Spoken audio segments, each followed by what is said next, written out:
राजस्थान लोक सेवा आयोग यानी कि आरपीएससी ने आज एक नई वैकेंसीज निकाली है। उस वैकेंसी का नाम है सहायक नगर नियोजक। तो इस सहायक नगर नियोजक की वैकेंसी का आज नोटिफिकेशन जारी किया गया है। तो इस नोटिफिकेशन में हम लोग देखेंगे, पूरी चर्चा करेंगे कि इसकी क्वालिफिकेशन क्या रहने वाली है, फीस कितनी है, फॉर्म आप लोगों को किस प्रकार से भरना है। इससे पहले यदि आप लोग मेरे चैनल पर नए हैं तो मेरे चैनल को सब्सक्राइब कर लीजिए, ताकि आरपीएससी से संबंधित आगे आने वाली जो भी अपडेट है वो सबसे पहले आप तक पहुंचती रहे। तो देखिए, आरपीएससी ने यहाँ पर एक नया नोटिफिकेशन जारी किया है। इस नोटिफिकेशन की जो मेन बातें हैं यहाँ पर हम लोग बात कर लेते हैं। तो सबसे पहले यहाँ पर देखिए, सहायक नगर नियोजक, जिसे कि हम लोग असिस्टेंट टाउन प्लानर कहते हैं, उसके यहाँ पर 43 पदों पर यहाँ पर ऑनलाइन वैकेंसीज निकाली गई है। देखिए, पद थोड़े से कम है, लेकिन पद कम है इससे हमें घबराना नहीं है। यदि आप लोगों को पास में इसकी जो क्वालिफिकेशन है तो आप लोगों को इसका फॉर्म अवश्य भरना चाहिए और इसकी तैयारी भी करनी चाहिए, क्योंकि हमें 43 पोस्ट नहीं चाहिए, हमें सिर्फ एक ही पोस्ट चाहिए। तो यहाँ पर जो असिस्टेंट टावर प्लानर की कुल मिलाकर यहाँ पर 43 यहाँ पर जो पोस्ट हो गई। उसके बाद हम लोग आगे देख लेते हैं कि जो क्वालिफिकेशन है वो क्वालिफिकेशन क्या है। जो मेन चीज़ है यहाँ पर क्वालिफिकेशन देख लीजिए। यहाँ पर जो क्वालिफिकेशन है यानी कि जो योग्यता है वो योग्यता है कि बैचलर डिग्री इन इंजीनियर, यानी कि आपके पास में तो बीटेक होना चाहिए। अब बीटेक किस में होना चाहिए? सिविल में, आर्किटेक्चर में या फिर प्लानिंग में। इन तीनों में से किसी एक में आपके पास में बीटेक की डिग्री होनी चाहिए। इसके साथ में आप लोगों के पास में पोस्ट ग्रेजुएट डिग्री भी होनी चाहिए अर्बन सिटी रीजनल प्लानिंग या फिर ट्रैफिक या फिर ट्रांसपोर्टेशन प्लानिंग से संबंधित।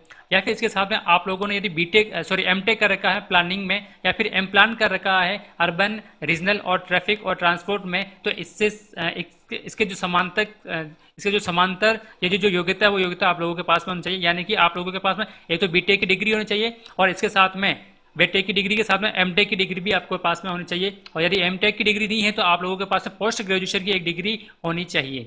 या फिर इसकी जो दूसरी जो क्वालिफिकेशन, यदि ये क्वालिफिकेशन आपके पास में नहीं है तो दूसरी क्वालिफिकेशन है आपके पास में बीटेक होना चाहिए, यानी कि बैचलर डिग्री होनी चाहिए प्लानिंग के अंदर या फिर आर्किटेक्चर के अंदर। और इसके साथ में आप लोगों के पास में 2 साल का एक्सपीरियंस भी होना चाहिए।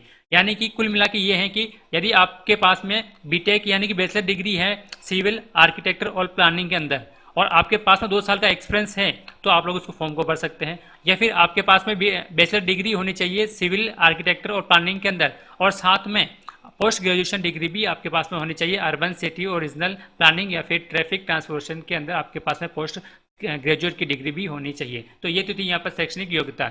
अब देखिए, शैक्षणिक योग्यता में यदि आप लोग अंतिम वर्ष में है, यानी कि आप लोग का लास्ट ईयर चल रहा है, तो भी आप लोग इसका फॉर्म भर सकते हैं। बस शर्त ये है कि इस भर्ती की जो लिखित एग्जाम होने से पहले यानी रिटन एग्जाम होने से पहले आप लोगों के पास में आपका जो रिजल्ट है वो रिजल्ट आ जाना चाहिए।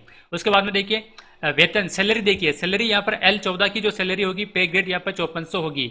अब देखिए, यहाँ पर 2 साल तक का प्रोमोशन काल होता है, उसमें आपको फिक्स वेतन दिया जाता है। देखिए, आप लोगों को 2 साल तक तो फिक्स वेतन मिलेगा। उसके बाद में आपको L लेवल 14 के अनुसार, देखिए L लेवल 14 का जो बेसिक जो होती है वो बेसिक होती है 56,100, यानी कि 56,100 आपकी बेसिक होगी। उसके बाद में प्लस डीए, यानी कि अभी राजस्थान में 38% डीए लागू हो चुका है, तो 38% डीए यानी कि सैलरी का 38% प्लस एचआरए 9%, यानी कि सैलरी का 9%। इन तीनों को मिलाकर यहाँ पर लगभग 80-82 हज़ार की आपके पास जो सैलरी वो सैलरी होगी। आयु सीमा देख लीजिए, अधिकतम आयु सीमा 40 वर्ष से कम होनी चाहिए और SC ST OBC को जो छूट मिलती है वो छूट यहाँ पर आप लोगों को मिलेगी।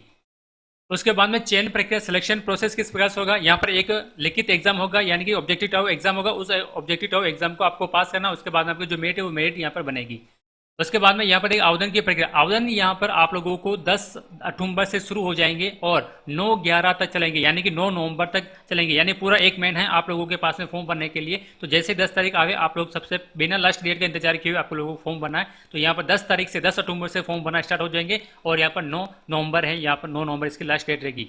देखिए, ऑनलाइन फॉर्म भरने के लिए आप लोगों को जो SSO ID से आपको 1 टाइम रजिस्ट्रेशन करना होगा। यदि आप लोगों ने अभी तक 1 टाइम रजिस्ट्रेशन नहीं किया है तो मेरे इस चैनल पर आपको वो वीडियो मिल जाएगी कि 1 टाइम रजिस्ट्रेशन किस प्रकार से करना है। इसका लिंक इस वीडियो के डिस्क्रिप्शन बॉक्स में भी मिल जाएगा और ऊपर आई बटन पर भी मिल जाएगा कि 1 टाइम रजिस्ट्रेशन आपको किस प्रकार से करना है। बिना 1 टाइम रजिस्ट्रेशन के आप लोग ऑनलाइन फॉर्म नहीं भर सकते हैं। 1 टाइम रजिस्ट्रेशन करते समय आप लोगों को नाम, पिता का नाम, जन्म तिथि ये बिल्कुल आपकी कक्षा 10 की मार्कशीट के हिसाब से होना चाहिए, यानी कि कक्षा 10 की मार्कशीट के हिसाब से आपके जन आधार में भी होना चाहिए और आधार कार्ड में भी होना चाहिए। उसके बाद ही आप लोग फॉर्म भरना, उससे पहले आप लोग फॉर्म नहीं भरना, भरोगे तो गलती हो जाएगी। उसके बाद में देखिए, जब सुधारने का मौका नहीं मिलेगा, क्योंकि नाम, पिता का नाम, जन्म तिथि ये सुधारने का मौका आप लोगों को नहीं मिलेगा।